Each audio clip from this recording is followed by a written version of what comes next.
मुंबई हवाई अड्डे पर कस्टम विभाग ने भारी मात्रा में विदेशी करेंसी जब्त की है। अधिकारियों ने गुरुवार को बताया कि मुंबई हवाई अड्डे के कस्टम विभाग ने दुबई से यहां पहुंचे एक परिवार की साड़ी, जूते और सूटकेस में छुपाए गए लगभग 4.10 करोड़ रुपए की कीमत के 4,97,000 अमेरिकी डॉलर जब्त किए हैं। बता दें कि ये ऑपरेशन 2 नवंबर की देर रात को अंजाम दिया गया, जब 3 सदस्यीय परिवार दुबई की फ्लाइट FZ 446 से छत्रपति शिवाजी महाराज अंतर्राष्ट्रीय हवाई अड्डे पर उतरा।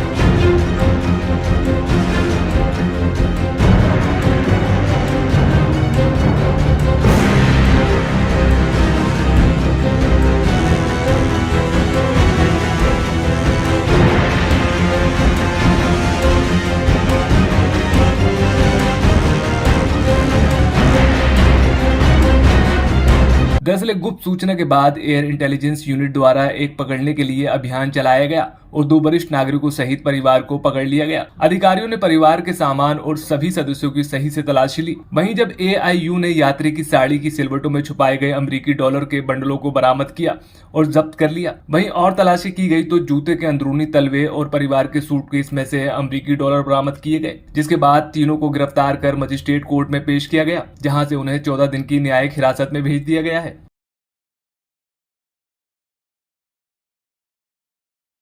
6 राज्यों की 7 विधानसभा सीटों पर उपचुनाव के लिए गुरुवार को मतदान जारी है। इस चुनाव में अधिकतर सीटों पर भारतीय जनता पार्टी और क्षेत्रीय दलों के बीच सीधा मुकाबला है। उपचुनाव को लेकर वोटरों में भारी उत्साह देखा जा सकता है। पोलिंग बूथों पर सुबह से ही वोटरों की भारी भीड़ देखी जा रही है। बिहार में मोकामा और गोपालगंज सीट पर उपचुनाव है, तो वहीं महाराष्ट्र की अंधेरी पूर्व सीट पर, हरियाणा की आदमपुर सीट, तेलंगाना की मुनुगोड़ा सीट, यूपी की गोला गोकर्णनाथ और उड़ीसा की धामनगर सीट पर उपचुनाव के लिए मतदान हो रहा है। चुनाव आयोग की वेबसाइट के मुताबिक सुबह 9 बजे तक के वोटिंग के आंकड़ों में बिहार सबसे आगे रहा। यहाँ की मोकामा सीट पर 9 बजे तक 11.57% वोट पड़े। वहीं तेलंगाना के मुनुगोड़ा सीट पर 11.20% वोटिंग हुई। अगला नंबर ओडिशा की धामनगर सीट का है, जहां 9 बजे तक 10.25% वोटिंग हुई। यूपी की गोला गोकर्णनाथ सीट पर 10.09% वोट पड़े। यूपी में हो रहे उपचुनाव की बात करें तो बीजेपी गोला गोकर्णनाथ सीट को कायम करने की कोशिश कर रही है। सत्तारूढ़ बीजू जनता दल शासित ओडिशा में मौजूदा विधायक के निधन से खाली हुई धामनगर सीट पर सहानुभूति का लाभ उठाने के लिए दिवंगत विधायक के बेटे को उम्मीदवार बनाया गया है। हरियाणा की ओर देखा जाए तो हरियाणा के आदमपुर विधानसभा क्षेत्र 5 दशक से भजनलाल परिवार का गढ़ रहा है और वो इसे कायम रखने की कोशिश कर रहा है। तो वहीं बिहार में नीतीश कुमार के नेतृत्व में महागठबंधन की सरकार बनने के बाद ये पहली चुनावी परीक्षा है। नीतीश कुमार की जनता दल यूनाइटेड द्वारा बीजेपी का साथ छोड़ने के 3 महीने से कम समय के बाद बिहार में पहला उपचुनाव हो रहा है। उपचुनाव को लेकर सभी पार्टियां अपना अपना जोर कस रही हैं। तेलंगाना के मुनुगोड़ा सीट पर बीजेपी और राज्य में सत्तारूढ़ TRS ने आक्रामक तरीके से प्रचार किया है। ये सीट कांग्रेस विधायक द्वारा त्याग पत्र देने से खाली हुई थी और अब बीजेपी के टिकट पर दोबारा चुनावी मैदान में है।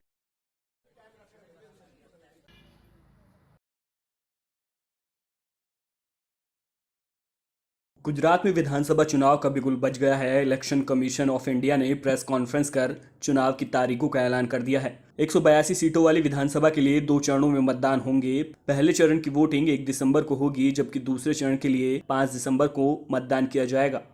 The date of issue of notification would be for the first phase 5th of November and for the second phase 10th of November. For making nominations, it would be 14th November for phase 1 and 17th November for phase 2. Date of for scrutiny of nominations would be November 15th and 18th respectively. Withdrawal would be November 17th and 21, and date of poll would be 1st and 5th, with the date of counting to coincide with Himachal Pradesh on 8th of December. वहीं गुजरात में हिमाचल प्रदेश के साथ ही चुनाव के नतीजे घोषित किए जाएंगे, यानी 8 दिसंबर को गुजरात में मतगणना होगी। गुजरात में वर्तमान में 4 करोड़ 90 लाख से ज्यादा मतदाता हैं और 3,24,422 नए मतदाता पहली बार मतदान करेंगे। For the forthcoming legislative assembly elections, our teams would be ready to serve more than 4.9 crore electors,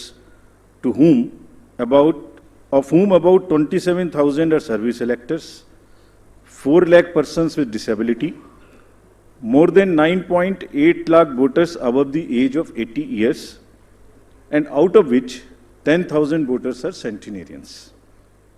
And there are 4.6 lakh first-time voters between the age group of 18 and 19. Friends, there are, after the subsequent to the provision of 4 qualifying dates, all the young voters who attained the age of 18 years between the 1st of January 2022 to 1st October 2022 got the chance to get themselves enrolled. I am very happy to inform that with this amendment, 3,24,422 additional new voters in the state shall be able to cast their vote in the election for the first time. चुनाव के लिए 51,782 मतदान केंद्र होंगे। चुनाव आयोग के मुताबिक 142 model polling stations, 1274 polling stations ऐसे होंगे जिनमें सिर्फ महिलाओं की तैनाती की जाएगी। इस बार शिपिंग कंटेनर भी पोलिंग बूथ के रूप में यूज होंगे। टोटल पोलिंग स्टेशंस की संख्या 51,782 है और हर पोलिंग स्टेशन पर एवरेज 948 पोलिंग स्टेशंस होंगे। राज्य में स्थापित मतदान स्थलों में से एटलीस्ट 50% मतदान केंद्रों पर, that means 25,891. These figures are also given in the presentation which is happening and we'll provide a copy to you. इन सब स्थानों पर वेबकास्टिंग की व्यवस्था। गुजरात में साल 2017 में 2 चरणों में विधानसभा का चुनाव हुआ था। तब भारतीय जनता पार्टी ने इनमें से 99 सीट पर जीत हासिल की थी, जबकि कांग्रेस ने 77 सीटों पर कब्जा किया था।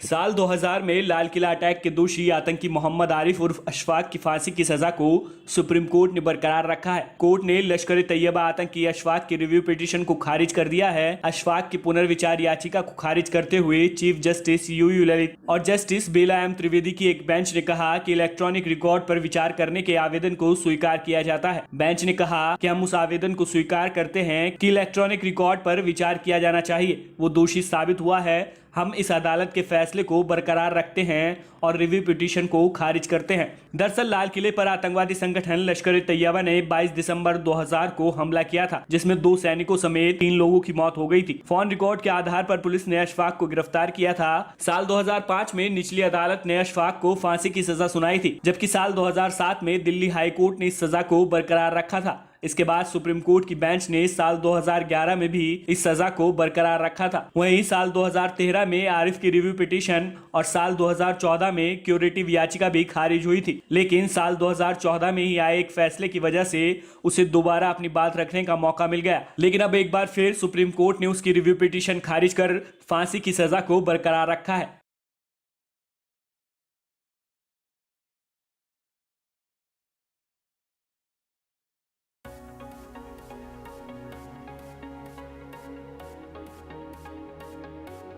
बॉलीवुड के पावर कपल दीपिका पादुकोण और रणवीर सिंह के बीच कई दिनों से दरार की खबरों ने जोर पकड़ लिया था, लेकिन अफवाहों से दूर यह कपल इन दिनों साथ में क्वालिटी टाइम बिता रहा है। शाहरुख खान के बर्थडे के मौके पर पठान की टीजर रिलीज किया गया, जिसमें दीपिका पादुकोण फीमेल लीड है। एक्ट्रेस पठान में हाई ऑक्टेट एक्शन करती हुई नजर आएंगी, तो वहीं दूसरी तरफ शाहरुख के साथ उनकी केमिस्ट्री एक बार फिर हिट हो गई है। टीजर पर फैंस की शानदार रिएक्शंस आ रहे हैं। इस दौरान बॉलीवुड एक्ट्रेस को अपने हस्बैंड और एक्टर रणवीर सिंह के साथ बोट राइड के मजे लेते हुए देखा गया। इस फनी मोमेंट की पिक्चर्स और वीडियो खुद रणवीर सिंह ने अपने इंस्टा स्टोरी सेक्शन में दीपिका का एक वीडियो शेयर करके दी है, जिसमें दोनों को साथ में बोट राइड एंजॉय करते देखा जा सकता है। इस दौरान दीपिका और रणवीर दोनों ने व्हाइट टी शर्ट पहनी थी। एक्ट्रेस ने अपने लुक को ब्लैक शॉर्ट्स के साथ पेयर किया था और अपने लुक को व्हाइट स्नीकर्स और सनग्लासेस के साथ कंप्लीट किया था। वीडियो शेयर करते हुए रणवीर ने कैप्शन में लिखा #cutie। जाहिर है कि रणवीर और दीपिका का ये वीडियो फैंस के बीच खूब पसंद किया जा रहा है। सोशल मीडिया पर भी कपल के फैन पेज पर वीडियो शेयर किया गया है। बता दें कि इससे पहले तक तो रणवीर और दीपिका को लेकर ये अफवाहें थी कि कपल के बीच कुछ भी ठीक नहीं चल रहा, क्योंकि दोनों ही बी टाउन की दिवाली पार्टीज और बाकी दूसरी पार्टी से दूर थे। लेकिन रणवीर के वीडियो से ये साफ हो गया है कि इन दिनों दोनों साथ में रोमांटिक टाइम स्पेंड कर रहे हैं। बॉलीवुड के पावर कपल रणवीर सिंह और दीपिका पादुकोण ने 2018 में शादी की थी। हालांकि हाल ही में अफवाहें थी कि उनके बीच सब कुछ ऑल इज नॉट वेल है, लेकिन कपल ने अपने प्यार भरे सोशल मीडिया पोस्ट से इन सभी अफवाहों पर ताले मार दिए हैं। आपको कैसी लगी रणवीर और दीपिका की लेटेस्ट बोट राइड, हमें कमेंट करके जरूर बताएं। बॉलीवुड से INS की रिपोर्ट।